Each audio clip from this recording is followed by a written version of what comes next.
Assalamu alaikum to all class, and as you know that on Sunday morning I was in the remote area where the signals are not present, so that's why I am delivering this lecture in the recording form, and will share you the link, and you can easily understand. So today the topic is the new HDI, Human Development Index. As we already have discussed that the one economists from Pakistan as well as the India, they with the joint efforts they have done this HDI. They have a lot of contribution to develop the HDI. So हमने देखा था कि HDI index जो एक बनाया गया तो वो किन किन चीज़ों को डिफाइन करता है। तो हमने नोटिस किया कि HDI इंडेक्स हमें तीन चीज़ों को डिफाइन करता है। एंड मोस्टली क्या है कि HDI एक ओल्ड लेवल पे था, फिर इन्होंने इसको न्यू HDI का नाम दिया, न्यू ह्यूमन डेवलपमेंट इंडेक्स का नाम दिया। अब हम इसमें देखेंगे the centre piece of these reports which were initiated in 1990 is the construction and refinement of its informative HDI. This section examines the new HDI initiated in 2010. So 2010 में जो है ना ट्रेडिशनल से HDI से उसको न्यू HDI में convert किया गया इन 2010 में। तो स्पेसिफिक डिफरेंट पार्ट्स को एग्जामिन किया गया न्यू HDI में। It is like predecessor ranks and each country on scale of 0 to 1. इसमें एक स्केल बनाया जाता है, 0 से लेके 1 तक उसकी वैल्यू होती है, यानी 0.1 से लेके 0.2 0.3 अप टू द 1। तो हाईएस्ट अगर किसी कंट्री का HDI इंडेक्स 1 के करीब है, नियरेस्ट टू 1 है, then it means that their development index is high and their living standard is high. यहाँ पे अब हम देखेंगे कि what they are going to define based on three goals or end products of development. क्या है बच्चे इसमें? A long and healthy life as measured by its life expectancy. Long and healthy life का पोर्शन इसमें शामिल होता है, knowledge का पोर्शन शामिल होता है, knowledge as measured by a combination of average schooling attend by the adults and expected year of schooling for school age children. Adults की और स्कूल एज चिल्ड्रन की स्कूलिंग को भी ऐड किया गया। फर्स्ट में था कि हेल्थ को काउंट किया गया। थर्ड क्या है? A decent standard of living as measured by the real per capita gross domestic product. Gross domestic product per capita base पे भी देखी गई, यानी पर पर्सन जो है वो कितना उसका कंट्रीब्यूशन है जीडीपी में होल कंट्री का। तो ये तीन चीज़ें जब मिलती हैं आपस में तो तब जो आके है ये इसमें कंट्रीब्यूशन देता है। अब इसके साथ साथ हम HDI की बेसिक डेफिनेशन हमने ऊपर देखी थी कि क्या है, इसको हम एक दफ़ा दोबारा से रिकॉल कर लेते हैं। An index measuring national socio-economic development based on combining measure of education, health and adjusted real income per capita. अगर ये आपसे HDI की डेफिनेशन कहीं पे भी पूछी जा सकती है, किसी भी इंटरव्यू में एक्सेट्रा कहीं पे भी, तो आपने ये बताना है कि ये एजुकेशन, हेल्थ और रियल इनकम पर कैपिटा का कॉम्बिनेशन है, और एक स्केल होता है 0 से लेके 1 तक जो इसको मेजर करता है। The values, if any country has its new HDI index value is nearest to 0, so it means that they are in the poor form, their education is not good and their health is not good, life expectancy is not good, so their real income is not good. So that actually you have understood it. तो diminishing marginal utility को हम देख लेते हैं। ये एक economics का concept है। आपने देखा होगा कि वक्त के साथ जो एक इंटेंसिटी ऑफ वांट होती है वो फुलफिल होती जाती है। सो इसकी डेफिनेशन को हम देखेंगे, the concept that the subjective value of additional consumption lessens as a total consumption becomes higher. वक्त के साथ साथ जो हम एडिशनल कंजम्पशन करते जाते हैं अशिया में, तो उसकी जो इंटेंसिटी ऑफ वांट है या उसकी सेटिस्फेक्शन का लेवल है वो वक्त के साथ साथ कम होता जाता है। देखते हैं कि इन्होंने यहाँ पे क्या दिया है। फॉर द डिफरेंट, ये तीनों चीज़ों को लेके, for the different differing purchasing power parity of each countries currency to reflect cost of living and for assumption of diminishing marginal utility of income. There are two steps in calculating the new HDI. First, creating the three-dimension indices, and the second, aggregating the resulting indices to produce the overall new HDI. क्या है कि इसमें तीन dimensions को लिया जाता है। Second क्या है कि उनका एग्रीगेट लिया जाता है, जो after defining the relevant minimum and maximum value और lower the upper goal posts, each dimension index is calculated as the ratio that basically is given by the percent of distance above the minimum to the maximum levels that country has attained. Dimension index में क्या है, उन्होंने कहा है कि actual value minus minimum value divided by maximum value minus minimum value. जी, ये यानी एक हमें एक स्पेसिफिक फार्मूला दे दिया गया है जहाँ पे हम कुछ वैल्यूज़ को पुट करेंगे। द हेल्थ और long health life dimension of new H D I is calculated with the life expectancy of a birth index which takes the minimum value of 20 years and maximum value 83.7. The observed maximum value for the country, for example, the case Ghana, this is 64.6 minus 20 divided by 83.6 minus 20. अच्छा जी, इसमें हम ये देखेंगे कि ये 64 point की value कहाँ से इसने ली। ऊपर तो हमें, नीचे तो हमें एज दी गई है। अच्छा, the education knowledge component of HDI is calculated with the combination of the average year of schooling for adults age 25 and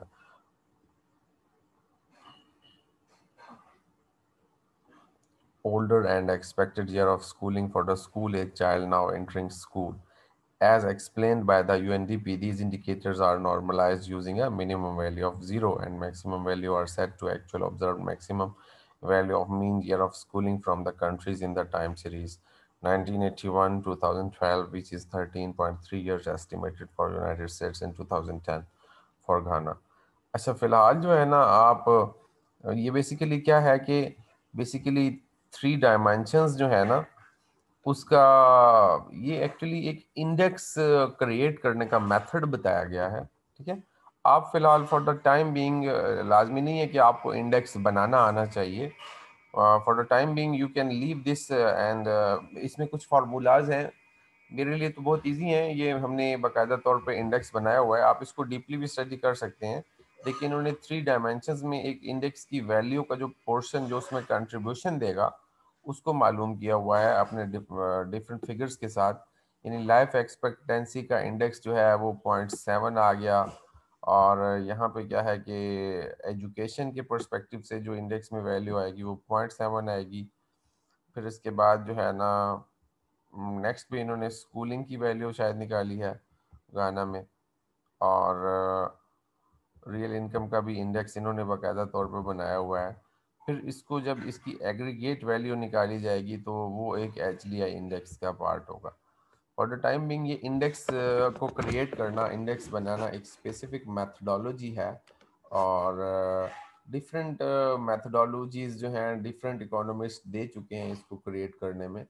even ke in my thesis I also create an index of 5 variables, and ये जो है ना फिलहाल index बनाने का जो मरला है, आप थोड़ा सा इससे हट के रहें, कोई मसला नहीं है।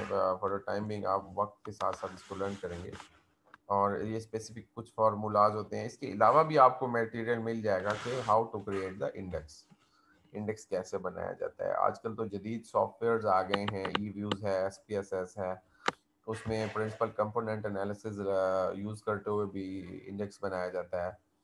और चलें अब हम थोड़ा सा नेक्स्ट आते हैं, computing the new HDI index. ये भी इन्होंने देखें कुछ फार्मूला बताया हुआ है कि इसको तीन चीज़ों को इकट्ठा किया जाएगा, हेल्थ, एजुकेशन और इनकम लेवल को, फिर उसका अंडर रूट 1/3 अंडर रूट लिया जाएगा, और ये भी एक मेथड है इसको कैलकुलेट करने का।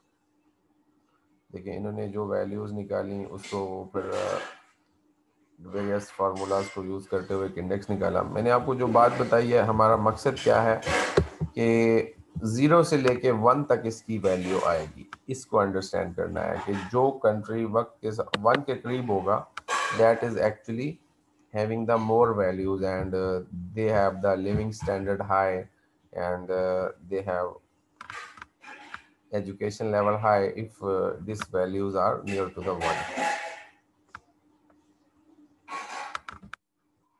ये देखें आप जी, ये एक इंडेक्स के हमें न्यू एचडीआई इंडेक्स का एक कुछ स्पेसिफिक कंट्रीज दिए गए हैं, और ये रैंकिंग को देख लें कि ये रैंकिंग में 3 पे आता है, रैंकिंग कनाडा 11 पे आती है, और जैसे जैसे घाना पे आ जाएं, साउथ अफ्रीका पे आ जाएं, 121 पे आ गए, पाकिस्तान देखें 146 रैंक पे आता है। तो इट मींस दैट हमारा रैंक हाई होना चाहिए एज कम्पेयर टू, इसका मतलब है हमारी वैल्यूज 0.5 के बाद बाद आती हैं, नियर टू 1 नहीं है, या 0.5 से भी नीचे हैं, या 0.5 तो 0.6 के करीब है।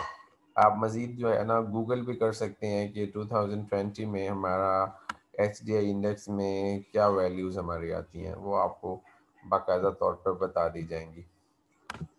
ये जो सेकंड लास्ट कॉलम है new H D I value का, इसमें हम क्लियर कट देख सकते हैं कि जो वैल्यूज़ 0.1 के करीब हैं, यानी 1 के करीब हैं, मतलब 0.9, 0.911, 0.909, so it means that these countries have a very high standard of living, high standard of education, high standard of life expectancy. तो देखें ये वक्त के साथ साथ ये सेकंड लास्ट कॉलम जो है, मैं इसको थोड़ा सा हाईलाइट करने की कोशिश कर रहा हूँ। सेकंड लास्ट कॉलम, ये लास्ट में वैल्यू क्या है 0.304, so it means that the values are near to 0.1, मतलब 0.3 में वैल्यू आएगी या नाइजर की, और मदागास्कर की, पाकिस्तान की, इवन कि हम मतलब लोअर लेवल कंट्रीज में पड़े हैं, क्योंकि हमारे पास आप इसको देख सकते हैं कि हमारे मुल्क में क्या है, वसाइल की कमी है, हमारे मुल्क में हेल्थ की क्या सहूलियात हमें दी जाती हैं, हमारे मुल्क में एजुकेशन का एक लेवल क्या है, हमारे मुल्क में पर पर्सन की आमदनी के ज़राए क्या है, कितनी आमदनी हम कमा रहे हैं, ये आपके सामने तमाम हकाइक पे मिसालें मौजूद हैं। जब आप इसको देखेंगे तो आप डेफिनेटली, अब being an economist, I will suggest to all of you students that we must work on that, and inshallah ta'ala we will build our country, and our HDI index value will come to near to the 1। हमें बच्चे पॉलिसियां बनानी होंगी, हमें development projects पे काम करने होंगे। डेवलपमेंट इकोनॉमिक्स एक बहुत ही इंपॉर्टेंट सब्जेक्ट है, बहुत से डॉक्टर्स हैं उन्होंने इस पे काम किया है, लेकिन हमारा जो अल्टीमेट जो इशू आ जाता है वो यही आ जाता है बच्चे के, हमारे जो पॉलिसी मेकिंग है या हमारे जो ब्यूरोक्रेसी ऊपर बैठी है वो सही मानों में काम नहीं कर रही। हमें वहाँ जाके कुछ रेवोल्यूशन लाना होगा, चेंज लाना होगा, जहाँ पॉलिसी मेकिंग होती है, जहाँ पॉलिसी इम्प्लीमेंटेशन होती है हमारे मुल्क पाकिस्तान के लिए। अब हम नेक्स्ट देखेंगे कि क्या हमें बताया गया है। नेक्स्ट हमारे पास है characteristics of the developing world diversity with in the commonality. There are important historical and economical commonalities among the developing countries that have led to their economic development. Definitely जी, हमारे पास कई कॉमन चीज़ें हैं। ये ऐसे डेवलप नहीं हुई नेशंस, इन्होंने काम किया है, इन्होंने वर्कआउट किया है, और ये पैराग्राफ है lower level of living and productivity. Definitely जहाँ पे लोअर लेवल ऑफ लिविंग है, जहाँ लोअर लेवल ऑफ प्रोडक्टिविटी है, वो लोग जो है ना कोई अच्छे वो नहीं है। यहाँ डियर कोंगो की मिसालें दी जाती हैं, इवन कि इंडिया की मिसालें भी दी जाती हैं, यहाँ पे भी पुअर लिविंग है। As we noted at the outset of chapter, there is vast gulf in productivity between advanced economies such as United States and developing nations. Advance United States को देख लें आप, कनाडा को देख लें आप, उसके मुकाबले में जो है ना अगेंस्ट उसके क्या है, डेवलपिंग नेशंस में क्या है, मुख्तलिफ ममालिक आ जाते हैं, डियर कोंगो आ जाता है, इंडिया आ जाता है, यहाँ पे जो है ना डेवलपिंग नेशन का हम पार्ट हैं। तो a huge difference is there, but also a wide range among these are other developing countries. We have seen all countries with averages below what is defined as high income are considered. High आमदनी एक consider एक important part है कि आमदनी होनी चाहिए लोगों की। लेकिन जब तक इनकम के ज़राए हमारे पास नहीं होते, हम कोई चीज़ स्पेंड नहीं कर सकते, हम कोई चीज़ खरीद नहीं सकते, हम कोई अपने असासे नहीं बना सकते, कैपिटल एसेट्स नहीं खरीद सकते जिसकी वजह से हम प्रोड्यूस कर सकें स्टफ को, इनकम जनरेट कर सकें कैपिटल एसेट्स से। So initially first of all we must generate our income, and with the passage of time we should focus on the technology that we are supposed to contribute something into the our economy of Pakistan. So बच्चे अब हम next देखते हैं। As we have seen below income में आते हैं काफ़ी countries. High income range as defined by the World Bank जो है ऑलरेडी एक दे चुका है कि कौन कौन से ममालिक हाई लेवल इनकम में आते हैं। The lower average levels but wide ranges of income in developing areas are seen table 2.3। Table को हम देखेंगे कि वो हमें क्या बताता है। Even when adjusted for purchasing power parity and despite recent growth in China and India, the low and middle income developing nations with more than 5-6 of the world's people received only about 46% of the world's income in 2011। क्या बच्चों के, तो जब हम purchasing power parity के हिसाब से भी देखते हैं तब भी हम बहुत पीछे हैं। हमारे पास काफ़ी एक ह्यूज गैप आता है, और 46% of the world income in 2011 में जो है ये हमें पता हमने देखा था कि कंट्रीब्यूशन के सेक्टोरल बेसिस पे क्या कंट्रीब्यूशन है। हम नेक्स्ट भी आ जाते हैं इसमें। इस पे अब हम देखेंगे जो कि हमें बताया गया है कि figure share of global income 2008 की बात है। Developing regions lag for behind the developed world in the productivity measured as output per worker. देखें जी, हाई इनकम कंट्रीज जो हैं वो 54% जो है ना कंट्रीब्यूशन देते हैं। किसमें भला? हमारी प्रोडक्टिविटी में, जीडीपी में। East Asia and Pacific 18% contribution है। यूरोप जो है वो सेंट्रल एशिया क्या है कि जस्ट 7% दे रहा है। लैटिन अमेरिका जो है, लैटिन अमेरिका में ये पीरू आ जाता है और इस किस्म के कुछ कंट्रीज आती हैं। Middle east and north Africa only 3% contribution. South Asia, हम साउथ एशिया में आते हैं, इंडिया और पाकिस्तान। हम जो है साउथ एशिया का पार्ट है, हम जस्ट 7% दे रहे हैं प्रोडक्टिविटी। हमें बढ़ाना होगा। देखें ये एक बहुत ही इम्पॉर्टेंट है, कोई समझने के लिए ये एक पिक्चर ही काफ़ी है हम लोगों को कि हमारा क्या कंट्रीब्यूशन है। सब सहारा अफ्रीका के लोग जस्ट 2% प्रोड्यूस कर रहे हैं all over the world economy में, वर्ल्ड प्रोडक्शन में। तो हमें देखना होगा। देखिए हाई इनकम कंट्रीज जो हैं वो मुख्तलिफ ममालिक के नाम हमें ऑलरेडी दिए गए हैं। वर्ल्ड डेवलपमेंट इंडिकेटर्स हमें बताते हैं, वर्ल्ड बैंक की वेबसाइट हमें बताती है। अच्छा, टेबल 2.5 में हमें क्या बताया जाता है कि most least populated countries and their per capita income. ये पर कैपिटा इनकम और पॉपुलेशन हमें बताई गई है। देखें पॉपुलेशन अगर ज़्यादा होगी तो पर कैपिटा इनकम डेफिनेटली कम होगी। तो इसी वजह से जो है ना चाइना ने में जो है वन चाइल्ड पॉलिसी थी 2016 से पहले पहले। 2016 में जो है ना वन चाइल्ड पॉलिसी ख़त्म हो गई क्योंकि उनके एक इश्यूज आ रहे थे। तो इसी तरह जब हम देखेंगे कि gross national income per capita US dollar में देखेंगे तो वो डिफरेंट है। देखेंगे मुख्तलिफ ममालिक के नाम लिखे गए हैं, उनकी पॉपुलेशन की तादाद लिखी गई है और मिलियंस में, थाउजेंड्स में और पर कैपिटा इनकम के बारे में बताया गया है। So it means that we are supposed to adjust our assets that may enhance our income। अब क्या है lower level of human capital? इसको हम पहले भी डिस्कस कर चुके हैं कि इसमें क्या होता है कि हम स्किलफुल नहीं होते, हमारे पास स्किल नहीं होते। और हम स्किल्स हमारे पास कोई अच्छे होंगे तो डेफिनेटली हम जो है ना डेवलप होंगे।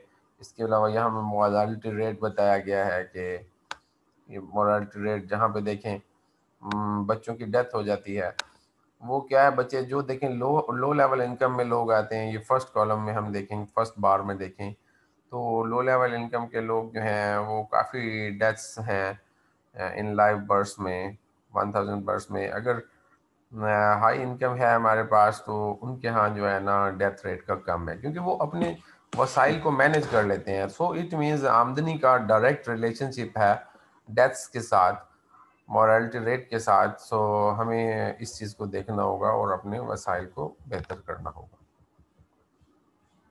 ये भी है हायर लेवल ऑफ इनइक्वालिटी के बारे में हमें बताया गया कि जब एक इनइक्वालिटी होगी सोसाइटी में तो डेफिनेटली जो है पॉवर्टी बढ़ेगी, और ये भी हमें कुछ एक फिगर्स बताए गए हैं। अच्छा जी, अब यहाँ पे क्या आ गया है हमारे पास, मदर एजुकेशन की बात में आ गई है। यहाँ इन्होंने ये बताया है कि जैसे मदर एजुकेशन अगर नहीं है तो it means that morality rate हमारे पास ज़्यादा है। अगर मदर एजुकेशन है तो मोरालिटी रेट जो है कम है। यहाँ देखें, Tanzania, Bolivia, Bangladesh, Philippines and Egypt. यहाँ पे क्या बताया गया है, हमें जस्ट डिफरेंट फिगर्स बताए गए हैं कि कुछ माएँ हैं जो कि अनपढ़ हैं, कुछ माएँ हैं जो कि प्राइमरी एजुकेशन रखती हैं, और कुछ वालदैन हैं, कुछ माएँ हैं जो कि है ना सेकेंडरी एजुकेशन रखते हैं, कुछ हैं जो हायर एजुकेशन रखती हैं।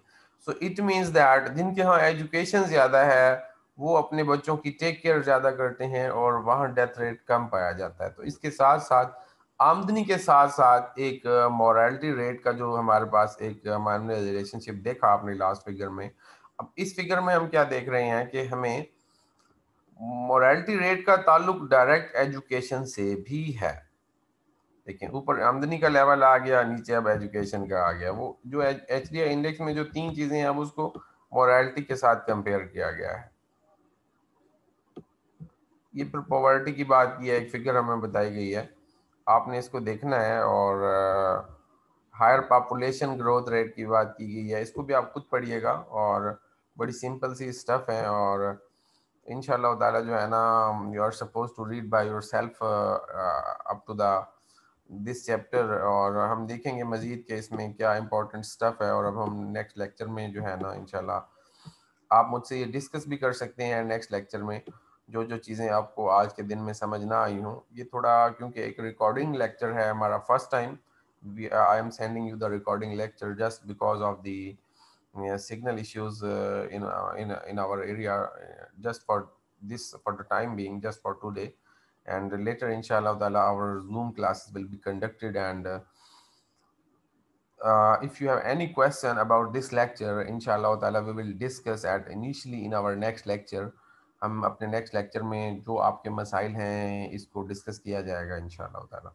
चलें जी, बेस्ट विशेस। क्योंकि आपके पास वक्त एक हमारे पास जो है स्पेसिफिक होता है, तो मैं डे टाइम में अदर डेज में नहीं लूँगा, और जो संडे को हमारी क्लास होगी हम उसमें थोड़ा सा वक्त भी बढ़ा देंगे डिस्कशन के पॉइंट ऑफ व्यू से। बेस्ट विशेस जी, अल्लाह हाफिज़, thank you very much, take care.